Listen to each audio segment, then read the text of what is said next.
BSc in health technology কি এই সম্পর্কে আমরা একটু জানবো। এটা একটা 4 বছর মেয়াদী কোর্স। সরকারি প্রতিষ্ঠান রয়েছে 3টি এবং 3টি প্রতিষ্ঠানেই পড়াশোনা করা যাবে।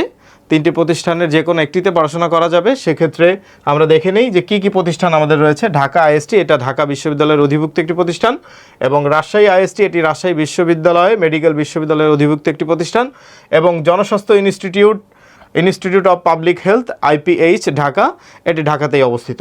সরকারি মোট আসন সংখ্যা রয়েছে 270টি, এবং কোর্স সমূহ হচ্ছে বিএসসি ইন ফিজিওথেরাপি, এটি হচ্ছে 4 বছর মেয়াদী কোর্স, কিন্তু ইন্টার্নশিপ সহ এই সাবজেক্টেই শেষ হতে মোট সময় লাগবে 5 বছর।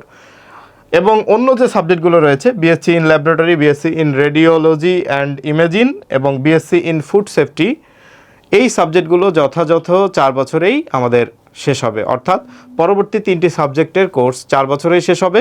উপরের সাবজেক্টটি ফিজিওথেরাপি, এটি শেষ হতে সম্পূর্ণ সময় লাগবে 5 বছর।